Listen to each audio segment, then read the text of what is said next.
One of the greatest generators of electricity under renewable energy, wind energy, will likely remain its strong title come the Joe Biden administration.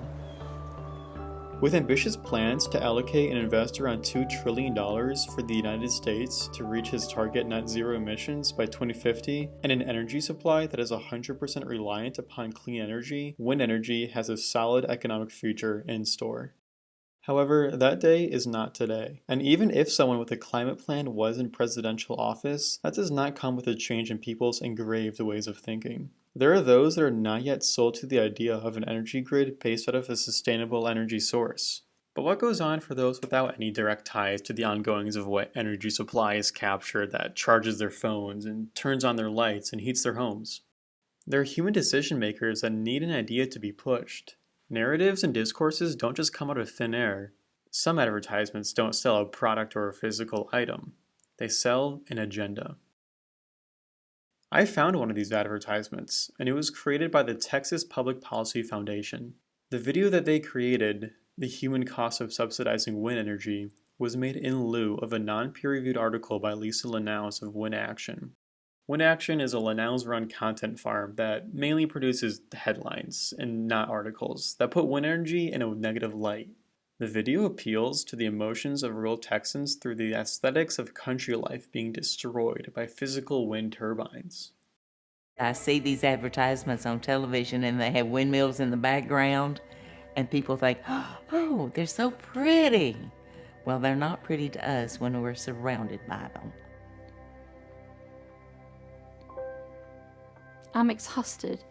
I asked the question, are these real testimonies that accurately represent how people who live near a wind turbine feel? Well, according to a Lawrence Berkeley National Lab study pulled from 1,700 volunteers who live near a wind turbine project, the video is wrong. They divided the individuals into two groups, those who live within a 5-mile radius and a half-mile radius of a wind turbine project.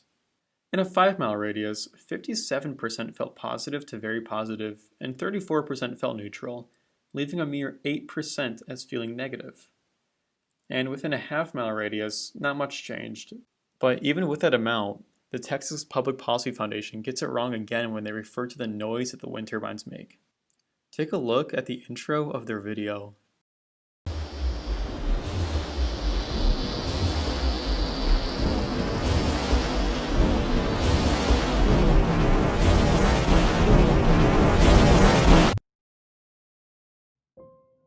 Some people I've heard describe it as an airplane or jet plane that never lands.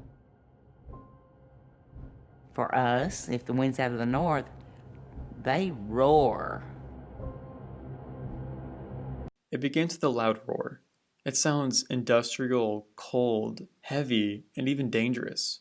And going back to the survey of 1,700 volunteers, only 16% of those within a 5-mile radius could hear the physical wind turbines, and 27% of that 16% found the noise annoying. Even in my personal experience, this exaggerated audio couldn't be further from the truth. Here I stand directly below the swinging blade of a wind turbine in the Black Forest of Germany.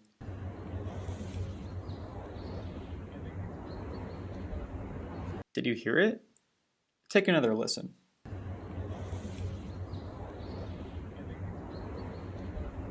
Taking a deeper look at this noise argument that the Texas Public Policy Foundation spends so much time pushing, there is actually a legal case for this loss of aesthetic argument. In Rankin versus FPL Energy, LLC, the plaintiff stated in 2008 that a Texas wind farm project was a public nuisance for its visual and audible destruction, but the court determined that the farm did not violate any law under the Texas nuisance law. Furthermore, the British engineering group ARUP created a video of their own analyzing the audio levels, measured in decibels, of a typical wind turbine through simulations. And I'll lean into the anti-wind argument even further by only using the ARUP variables where a wind turbine should be the loudest.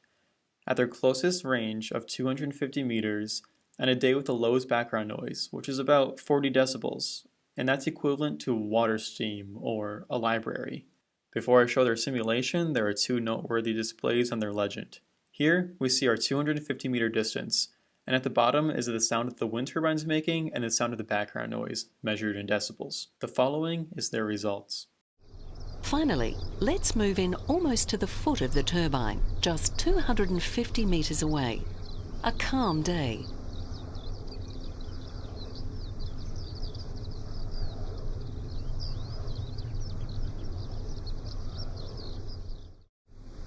A light breeze.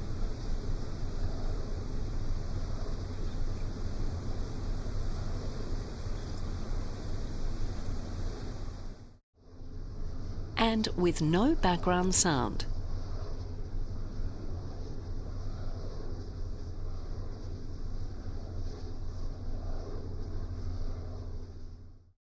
The noise a wind turbine contributes is insignificant compared to the evil, shaky sound that the Texas Public Policy Foundation displayed.